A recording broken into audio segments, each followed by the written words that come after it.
அஸ்ஸலாமு அலைக்கும் வரஹ்மத்துல்லாஹி வபரகாத்துஹு. அன்பிற்கினிய சகோதர சகோதரிகளே, நம் அனைவர் மீதும் ஏக இறைவனுடைய அமைதியும் கருணையும் உண்டாகட்டுமாக என்கிற உயரிய பிரார்த்தனைகளோடு பாலஸ்தீனத்தினுடைய காசா பகுதிகளில் 662வது நாளாகவும் என்னவெல்லாம் நடக்கிறது, அதையொட்டி சர்வதேச நகர்வுகளாக என்னவெல்லாம் நடக்கிறது என்கிற செய்திகளை தான் இன்றைக்கும் நாம் பார்க்க இருக்கிறோம். இன்றைக்கு முதன்மையாக நம்ம பார்க்க இருக்கக்கூடிய செய்தி என்னன்னா, நமக்கெல்லாம் தெரியும், கிட்டத்தட்ட 2 ஆண்டுகளை நெருங்கக்கூடிய காசாவினுடைய இந்த வார பொறுத்தவரையில் காசா முழுவதுமே அளிக்கப்பட்டிருக்கிறது. கிட்டத்தட்ட 77,000க்கு மேற்பட்ட அப்பாவிகள் கொல்லப்பட்டிருக்கிறார்கள், ஷஹீதாகி இருக்கிறார்கள் காசாவுக்குள்ளாக. 17,000க்கு மேற்பட்டவர்கள் வெஸ்ட் பேங்க்ல கைது செய்யப்பட்டிருக்கிறார்கள் இஸ்ரேலிய ஆக்கிரமிப்பு ராணுவத்தினால். அதே நேரத்தில் 1,35,000க்கு மேற்பட்டவர்கள் படுகாயம் அடைந்திருக்கிறார்கள் காசாவுக்குள்ள அப்பாவிகள். இது எல்லாமே அப்பாவிகள் பற்றிய தரவுகளாக இருக்கக்கூடிய நிலையில காசாவில் எந்த பகுதிகளையுமே எடுக்க முடியாத அளவுக்கு அளிக்கப்பட்டிருக்கிறது. இந்த சூழல்ல இஸ்ரேல் தன்னுடைய அழிவுகளையும் தனக்கு ஏற்பட்ட இழப்புகளையும் தொடர்ந்து மறைத்து வருகிறது என்கிறது இஸ்ரேலுக்குள்ள இருந்து இயங்கக்கூடிய எடியோத் அஹ்ரோனோத் வைனட் என்று சொல்லக்கூடிய ஹீப்ரு மொழி இணையதளம் செய்தி சேவை. இது இஸ்ரேலுக்குள்ள ஒரு பிரபலமான செய்தி சேவை மட்டுமல்ல, இவங்க தொலைக்காட்சி ஊடகங்கள் பல ஊடகங்களையும் இவங்க தளங்களையும் செயல்பட்டு வர்றாங்க. ராணுவம் தொடர்பான பல உண்மைகளை இவர்கள் தான் வெளியே போட்டு உடைத்துக் கொண்டிருக்கிறார்கள். அந்த வகையில் இந்த யுத்தத்தில் இஸ்ரேலுடைய போர்சஸுக்கு என்னவெல்லாம் இழப்பு ஏற்பட்டிருக்கிறது என்கிற சில தரவுகளை கடந்த ஒரு 3-4 நாட்களாகவே அவங்க வெளியிட்டுக்கிட்டே வர்றாங்க. அதனுடைய அப்டேட்டடாக இன்றைக்கு ஒரு முக்கியமான செய்தியை அவர்கள் வெளியிட்டிருக்கிறார்கள். அது எப்படி அவங்க வெளியிடுறாங்கன்னு சொன்னா, இஸ்ரேல் ராணுவத்திடம் இருந்து சுதந்திர இயக்கம் என்கிற ஒரு இயக்கம் தரவுகளை பெற்றுக் கொண்டிருக்கிறது. அவங்களுக்கு இவங்க கொடுக்க கடமைப்பட்டிருக்கிறாங்க சட்ட ரீதியா. அவங்க கிட்ட இருந்து எடியோத் அஹ்ரோனோத் என்கிற இஸ்ரேலுடைய ஹீப்ரு மொழி பத்திரிகை இந்த உண்மைகளை வெளியே கொண்டு வந்திருக்கிறது. அந்த தகவல்கள்ல மிக முக்கியமாக இடம்பெற்றிருக்கக்கூடிய ஒரு செய்தி என்னன்னு சொன்னா, இஸ்ரேலுக்குள்ளாக காசா வார்ல படுகாயம் அடைந்து நிரந்தர ஊனமுற்றவர்களாக 1,00,000க்கு மேற்பட்டவர்கள் இருக்கிறார்கள். இஸ்ரேல் போர்சஸ்ல 1,00,000க்கு மேற்பட்டவங்க ஊனமுற்றவர்களாக மாறி இருக்கிறார்கள் என்கிற செய்தி வெளியாகி இருக்கிறது. இப்ப உலகம் தெரிஞ்சுக்கிறோம் உண்மையிலேயே இந்த யுத்தத்தில் பலமிக்க ராணுவம் யார் என்பதை. 100% பயிற்சி பெற்றவர்கள், உலகத்தில் இருக்கிற 100% ஆயுதங்களை பயன்படுத்துகிறவர்கள், உலகத்தில் இருக்கக்கூடிய நாசம் செய்யக்கூடிய எதுவெல்லாம் இருக்கிறதோ அத்தனையும் பயன்படுத்தக்கூடியவர்கள். எங்களை விட சேஃப்டியான ராணுவமும் இல்லை, எங்களை விட பலமான ராணுவமும் இல்லை என்று சொல்லி உலகம் முழுக்க மார்தட்டி கொண்டு திரிந்தவர்கள் 1,00,000 பேர் படுகாயம் அடைந்து நிரந்தர ஊனமுற்றவர்களாக மாறி இருக்கிறார்கள் என்று சொன்னால் அவர்களுடைய நிலை என்ன? அவங்க ஜெயிச்சிருக்கிறாங்களா தோத்திருக்கிறாங்களாங்கிறத உலகமே தற்போது பார்த்து கொண்டிருக்கக்கூடிய சூழலாக இது மாறி இருக்கிறது. அதை தாண்டி இன்றைக்கு வெளியாகி இருக்கக்கூடிய மிக முக்கியமான இன்னும் ஒரு செய்தி என்னன்னா, இதுல பாதி பேர் மனநல பிரச்சனைகளால் பாதிக்கப்பட்டிருக்கிறார்கள். பைத்தியமா சுத்திக்கிட்டு இருக்காங்க. நடக்குமா இல்லையா? ஏன்னா யுத்தத்துக்கு போனோம், ஏதோ ஜெயிச்சிருவோம், அந்த சூறையாடிடுவோம், அந்த மக்களை சொத்துக்களை எடுத்துக்கிறோம் உள்ள போனோம். ஆனா கடைசியில நம்ம கால் போயிடுச்சு, நம்ம கை போயிடுச்சு, நம்ம உடல் அந்த உறுப்பு போயிடுச்சு, இந்த உறுப்பு போயிடுச்சு என்கிற ஒரு நிலை வந்தா அதுவே பெரிய மன வலியை உண்டாக்கிடும். நடக்க முடியல, எதையும் பண்ண முடியல, ஓடி ஆடி திரிய முடியல, குழந்தைகளோட கொஞ்சம் முடியல. இதை நினைச்சு உளவியல் ரீதியாக பாதிக்கும் மேற்பட்டவர்கள் பாதிக்கப்பட்டிருக்கிறார்கள் என்கிற அந்த செய்திகளோடு கிட்டத்தட்ட 18,500 பிளஸ் 18,500க்கு மேற்பட்டவர்கள் கொல்லப்பட்டிருக்கிறார்கள் இஸ்ரேலிய ஆக்கிரமிப்பு ராணுவத்தில் என்கிற செய்திகளையும் இன்றைக்கு எடியோத் அஹ்ரோனோத் வெளியிட்டு இருக்கிறது. இதுல என்ன நம்ம காமெடியா பார்க்கணும்னு சொன்னா, அப்படி என்றால் இஸ்ரேல் ராணுவம் உலகத்திற்கு சொல்லிக் கொண்டிருக்கக்கூடிய செய்தி என்ன? 1,00,000க்கு மேற்பட்டவர்கள் படுகாயம் அடைந்து ஊனமுற்றவர்களாக மாறி இருக்கிறார்கள். ஆனா இஸ்ரேல் ராணுவத்தினுடைய புள்ளி விவரத்தை நீங்க போய் பாத்தீங்கன்னா 6,145 பேர் தான் காயம் அடைந்திருக்கிறார்கள் என்கிறது. இப்ப என்ன பார்க்கணும்னா, 6,145 எங்க, 1,00,000 எங்க, எத்தனை மடங்குங்கிறத பாருங்க. எவ்வளவு பெரிய பொய். நம்ம ஊர்ல சொல்லுவாங்க, முழு பூசணிக்காய சோத்துக்குள்ள மறைக்க பாக்குறாங்க. முழு பூசணிக்காயா இது? அதை தாண்டி எதையெல்லாம் மறைக்க பாக்குறாங்க. வெக்கம் கெட்டவங்க, தோல்விக்கு மேல் தோல்வி அடைந்த ஒரு சின்ன ராணுவத்திட்ட தோட்டு போறாங்கன்னு சொன்னா அந்த ராணுவத்திற்கு அல்லாஹ்வுடைய அருள் இருக்கிறதா இல்லையா? அல்லாஹ்வுடைய பாக்கியம் இருக்கிறதா இல்லையா? அடிச்சு துரத்தி விரட்டி அடிச்சுக்கிட்டு இருக்காங்கிறத பார்க்க முடியுதா இல்லையா? அல்ஹம்துலில்லாஹ், அல்லாஹ்வுக்கு எல்லா புகழும். இதே நேரத்தில் 18,500க்கு மேற்பட்டவர்கள் கொல்லப்பட்டிருக்கிறார்கள். 895 பேர் தான் கொல்லப்பட்டிருக்கிறார்கள் என்று இஸ்ரேலுடைய ஐடிஎஃப், இஸ்ரேலி டிஃபென்ஸ் ஃபோர்சஸ் என்கிற இஸ்ரேலுடைய டயப ஃபோர்சஸ் வெளியிட்டிருக்கக்கூடிய அறிக்கையில் சொல்லப்படுது. இது சரியா தான் பேர் வச்சாங்க. இந்த யுத்தம் ஆரம்பிச்சதுல இருந்து இஸ்ரேலி டிஃபென்ஸ் ஃபோர்சஸ்க்கு இஸ்ரேலி டயப ஃபோர்சஸ் சொல்லி இந்த எக்ஸ்ல எல்லாரும் எழுதுவாங்க. கரெக்ட்டா தான் எழுதுறாங்க, டயப ஃபோர்சஸ் தான் அது. ஏன்னா 18,500 பேர் கொல்லப்பட்டிருக்கிறான், வெறும் 895 பேர் தான் கொல்லப்பட்டிருக்கிறான்னு சொன்னா பச்சை பொய்யா இல்லையா? அதையும் அவர்கள் சொல்லியிருக்கக்கூடிய நேரத்தில் தான் 10,000க்கு மேற்பட்ட இஸ்ரேலுடைய ராணுவத்தை சேர்ந்தவர்கள் 2020 2024ஆம் ஆண்டுக்குள்ளாக மனநல பிரச்சனைகளுக்கு மருந்து எடுத்துக் கொண்டிருக்கிறார்கள். குறிப்பாக PTSD என்று சொல்லக்கூடிய மனச்சோர்வு நோய் அவர்களுக்கு தொற்று இருக்கிறது என்கிற செய்திகளும் இன்றைக்கு வெளியாகி இருக்கக்கூடிய நேரத்தில் இது என்ன ஸ்பெஷல், இதை விட ஒரு பெரிய ஸ்பெஷல் இருக்குன்னு சொல்லுவாங்கல்ல, அது மாதிரி ஒரு ஸ்பெஷல் நியூஸ் என்னன்னு கேட்டா 12,000க்கு மேற்பட்டவர்கள் இஸ்ரேல் ராணுவத்தை விட்டே ஓடி இருக்கிறார்கள். போதுண்டா, நீங்களும் உங்க ராணுவம் நாசமா போனவங்களோட கூட நின்று எங்க ஆட்கள் செத்ததும் நொண்டி முடவனா மாறினதும் தான் மிச்சமா போச்சே தவிர கிழிச்சது ஒண்ணும் கிடையாது. ஆளை விட்டா போதும், வழக்கு போடுறா போட்டுக்க, இனிமே ஒரு ராணுவமும் வேணாம் சவகாசமும் வேணாம்னு சொல்லி 12,000 பேர் ராணுவத்தை விட்டு ஓடிவிட்டார்கள் என்கிற செய்திகளை இன்றைக்கு பாதுகாப்பு அமைச்சகத்தினுடைய செய்தி மேற்கோளை காட்டி எடியோத் அஹ்ரோனோத் என்கிற இஸ்ரேலுடைய பத்திரிகை, இஸ்ரேலுடைய ஊடகம் வெளிக்கொண்டு வந்திருக்கிறது. நிலைமையை புரிந்து கொள்ளுங்கள். இதுதான் இஸ்ரேலுடைய உண்மையான நிலையாக இருக்கிறது. தோல்வி மேல் தோல்வி, அடிக்கு மேல் அடி, ஈரான் இருந்து அடி, ஹிஸ்புல்லாட்ட இருந்து அடி, பாலஸ்தீன விடுதலை அமைப்பிட்ட இருந்து அடி. அதான் இது ஈரான் ஹிஸ்புல்லா ரெண்டாவது வச்சுக்கிறங்க. பாலஸ்தீன விடுதலை அமைப்பு ஒரு சின்ன ராணுவம், ஒரு சின்ன இடம், ஆனா பங்கருக்குள்ள தான் வேலை.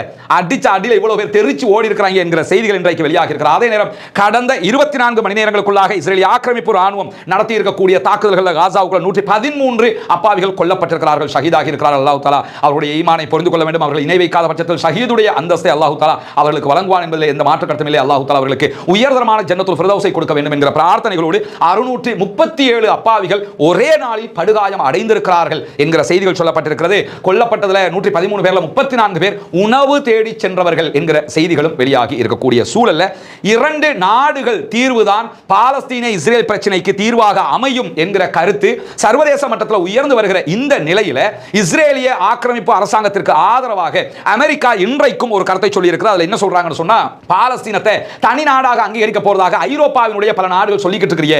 ஆனா நீங்க செய்யற வேலை சமாதானத்தை சீர்குலைக்கும். நாங்க ராஜதந்திர ரீதியில இந்த யுத்தத்தை முடிக்கிறதுக்கு நாங்க ட்ரை பண்ணிக்கிட்டு இருக்கிறோம். நீங்க பாலஸ்தீன தனி நாடு என்று அறிவிச்சீங்கன்னு சொன்னா அது பாலஸ்தீன விடுதலை ராணுவத்தை வந்து இன்னும் தைரியப்படுத்தும், அவங்களுக்கு இன்னும் உற்சாகத்தை கொடுக்கும், அமைதி முயற்சிகளை கெடுக்கும் அப்படின்னு இருக்காங்க. அமைதி முயற்சி என்ன பண்ணினாங்க? முழுக்க முழுக்க இஸ்ரேல் அந்த யூதர்கள் 50 பேரை காப்பாத்திக்கணும். அவ்வளவுதான். காசாவில் எத்தனை பேர் செத்து போனாலும் பரவாயில்லை, பாலஸ்தீனத்தை முழுமையாக அபகரிக்கணும், பாலஸ்தீனம் ஒரு நாடே இருக்கக்கூடாதுங்கிறது உறுதியாக இருக்கிறாங்க. அதுக்கு தான் இந்த அறிவிப்பை போட்டிருக்காங்க. இந்த அறிவிப்பை குறிப்பாக ஐரோப்பிய நாடுகள் கண்டுகொள்வதில்லை என்கிற மிக தெளிவான விமர்சனமும் தற்போது உருவாகி இருக்கு. அவங்க ஒரு முடிவில் இருக்கிற மாதிரியே தெரியுது. இந்த மாதிரியான சூழல்ல தான் பாலஸ்தீனத்தை தனி நாடாக தனி அரசாங்கமாக அங்கீகரிக்கிற பிரிட்டிஷினுடைய திட்டம் வெளிவர இருக்கிறது என்கிற ஒரு செய்தி வெளியாக இருக்கு. குறிப்பாக இன்னைக்கு தி டெலிகிராஃப் வெளியிட்டிருக்கக்கூடிய அறிவிப்புல தொழிலாளர் கட்சிக்குள்ள ஏற்படக்கூடிய கடுமையான அழுத்தத்தை பிரித்தானியாவுடைய பிரதமர் ஸ்டாமர் சந்தித்து வருகிறார். கடுமையான பிரஷர் அவருக்கு கொடுக்கப்பட்டு கொண்டிருக்கிறது. அவர் இதற்காக வேண்டிய இந்த வாரம் இந்த வீக் வந்து பாலஸ்தீன அரசை அங்கீகரிப்பதா இல்லையா என்கிற தன்னுடைய திட்டவட்டமான தீர்மானத்தை வெளியிட இருக்கிறார். பெரும்பாலும் அங்கீகரிக்கிற நிலைக்கு தான் அவர் செல்வார் என்கிறது தி டெலிகிராஃப். அதை தாண்டி பிரிட்டிஷினுடைய அதிகாரிகளை மேற்கோள் காட்டி இன்றைக்கு நியூயார்க் டைம்ஸ் வெளியிட்டிருக்கக்கூடிய ஒரு அறிக்கையில் அவங்க என்ன சொல்றாங்கன்னு சொன்னா, பாலஸ்தீன அரசாங்கத்தை அங்கீகரிப்பதற்கு பிரதமர் மிக நெருக்கமாக இருக்கிறார் என்கிற செய்தி வெளியாகி இருக்கிறது. பிரிட்டிஷினுடைய பிரதமர் பாலஸ்தீனத்தை தனி நாடாக மேக்சிமம் அங்கீகரிக்கத்தான் போறாரு, அதற்கு ரொம்ப நெருங்கிட்டாரு என்கிற செய்திகள் தான் இன்றைக்கு வெளியாகி கொண்டிருக்கிறது. ஏன்னா மிகப்பெரிய அழுத்தம் அவருக்கு ஏற்பட்டு கொண்டே இருக்கக்கூடிய நேரத்தில் பாலஸ்தீன அரசாங்கத்தை அங்கீகரிப்பதற்கு அடிப்படை காரணமாகவே எது நிக்குதுன்னு சொன்னா, பாலஸ்தீன மக்கள் பசியிலே செத்துக் கொண்டிருக்கிறார்கள், அவர்களுக்கு உணவு இல்லை, பஞ்சத்தினால் அவர்கள் கொல்லப்படுகிறார்கள். எனவே அவங்களை அங்கீகரித்து அவங்களை தனியாக ஆக்கி விட்டோம்னா தான் அவங்க தேவைகளை அவங்க நிவர்த்தி செஞ்சுக்கிறாங்க என்கிற ஒரு நிலைக்கு மற்ற நாடுகள் செல்லுகிற காரணத்தினால தானும் அந்த நிலையை எடுக்க வேண்டி இருக்கிறது என்கிற இடத்திற்கு பிரித்தானியாவுடைய பிரதமர் ஸ்டாமர் வந்திருக்கிறார் என்கிற செய்தி வெளியாக இருக்கு. என்ன இருக்கக்கூடிய ஒரு பெரிய தர்ம சங்கடம் சொன்னா, இதற்கெல்லாம் ஒரு மாசம் இருக்குது. 1ஆவது தேதியில இருந்து அடுத்த இந்த மாதம் 28, 29 தேதிகளில் தான் ஐநாவுடைய அமர்வு நடைபெற இருக்கிறது. அதுக்குள்ள என்ன பார்க்கறாங்கன்னு சொல்லி சொன்னா, இன்னைக்கு அமெரிக்காவுடைய அதிபர் டொனால்ட் ட்ரம்ப் என்ன பண்ணிருக்காருன்னா, காசா நேத்து என்ன சொல்றாருன்னா, காசா பிள்ளைகளுடைய அந்த புகைப்படங்களை பார்க்கும்போது அங்க ஏதோ பிள்ளைகளுக்கு கஷ்டமா தான் தெரியுது அப்படின்னு இன்னைக்கு காசாவுடைய குழந்தைகளை பார்த்தா எனக்கு மனசு தாங்கல, அவங்களுக்கு உணவு கொடுக்கிறதுக்கு நான் திட்டமிட்டு கொண்டு வர போறேன். இது எதுக்கு கொண்டு வர்றாங்கன்னு சொன்னா, காசாவில் என்ன பிரச்சனை, பசியால சாகுறாங்க தானே, அதுக்கு நாங்க சாப்பாடு கொடுத்தா சரி தானே, அதுக்காக நீங்க ஏன் பாலஸ்தீனத்தை தனிநாடாக அங்கீகரிக்கணும், இந்த ஒரு கோரிக்கையை கொண்டு வந்து அதை தடுக்கிறதுக்கு பிரித்தானியாவும் குறிப்பாக பிரான்சும் பாலஸ்தீனத்தை தனி நாடாக அங்கீகரிச்சிட்டாங்க. குறிப்பா பிரித்தானியா அந்த நிலைமைக்கு வந்துட்டாங்கனாலே சோலி முடிஞ்சிருச்சுன்னு அர்த்தம். ஏன்னு கேட்டா அவங்களால தான் இவ்வளவு பிரச்சனையும், அவங்க தான் வரலாற்று பிழை செஞ்சவங்க. அந்த ரெண்டும் பண்ணிட்டாங்கன்னா வீட்டோ பவர் கொண்ட 5 நாடுகளில் 4 நாடுகள் பாலஸ்தீனத்தை தனி நாடாக அங்கீகரித்திருக்கும். அமெரிக்கா மட்டும் அப்படி சிங்கிள் டீ ஆத்திக்கிட்டு நிக்க வேண்டிய நிலைமை வந்துடும். அதுக்காகத்தான் இந்த ஒரு காரியத்தை பண்ண பார்க்கறாங்க. நாங்க சாப்பாடு கொடுக்க போறோம், அது செய்ய போறோம். இன்னைக்கு என்ன பண்ணிருக்காங்கன்னா, ஸ்பெயினும் ஏர் ட்ரூப் பண்ணிருக்காங்க. ஏர் ட்ரூப் பண்ண வேணாம்னு ஐநா சொல்லிக் கொண்டே இருக்காங்க. ஏர் ட்ரூப் பண்ணிருக்காங்க.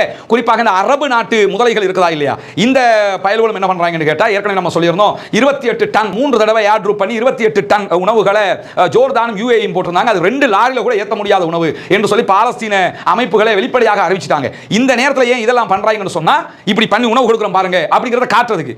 இவ்வளவு காலமாக கொடுக்காதவங்க இப்ப எவ்வளவு ஆர்வமா வர்றாங்கன்னு தெரியுதா இல்லையா? என்னன்னா இதை கெடுத்துறணும். அல்லாஹ் தான் போதுமான இந்த முயற்சியில் வெற்றி பெறுவதற்கு இந்த நிலையில தான் இஸ்ரேலுடைய 2 அமைச்சர்கள் ஸ்மாரிச் அதே போன்று பென்கிவிர் ஆகியவருக்கு எதிராக இன்றைக்கு நெதர்லாந்து தடை விதித்திருக்கிறது. நெதர்லாந்து ஏற்கனவே இஸ்ரேலை அச்சுறுத்தலான நாடு, எங்க நாட்டுக்கு இவங்க ரொம்ப அச்சுறுத்தல் பயங்கரமானவங்க என்கிற பட்டியலை சேர்த்திருக்காங்க. அது தொடர்பான தனியான வீடியோ நம்முடைய ரஸ்மின் டாக்ஸ்ல இன்றைக்கு வெளியிட்டிருக்கிறோம். பார்க்காத சகோதரர் அதை விரிவாக பார்த்துக் கொள்ளுங்கள். இந்த ஒரு தடை இன்றைக்கு 2 அமைச்சர்களுக்கு வெளியிடப்பட்டிருக்கக்கூடிய நிலையில அதுல ஸ்மாரிச் என்கிற மிக முக்கியமான இனவாத அமைச்சர் என்ன பண்றாருன்னு கேட்டா, காசாவை பாலஸ்தீனத்தில் இருந்து எடுத்து தனி நாடாக கொடுப்பதை விட இஸ்ரேலோட தான் அதை இணைக்கணும். காசாவையும் இஸ்ரேலோட இணைச்சிடணும், வெஸ்ட் பேங்கையும் இஸ்ரேலோட இணைச்சிடணும், பாலஸ்தீனம் இருக்கக்கூடாது என்று இன்றைக்கும் கருத்து சொல்லியிருக்கிறார். இது சொல்றது மட்டுமில்லாம அது எக்ஸ்ட்ரா என்ன சொல்றாருன்னு கேட்டா, ஒரு அரபி குரூப்ட இருந்து எடுத்து இன்னொரு அரபி குரூப்ட காசாவை கொடுக்க முடியாது. என்ன சொல்றாருன்னா, பாலஸ்தீன விடுதலை அமைப்பிட்ட இருந்து எடுத்து அப்பாஸ் கையில கொடுக்க இயலாது, அது நம்ம கிட்ட தான் இருக்கணும், காசா இனி நமக்கு தான் அப்படின்னு சொல்லி இன்றைக்கு ஒரு கருத்தை சொல்லியிருக்கார். இதுக்கெல்லாம் சேர்த்து தான் அவருக்கு அந்த தடை விதிக்கப்பட்டிருக்கிறது.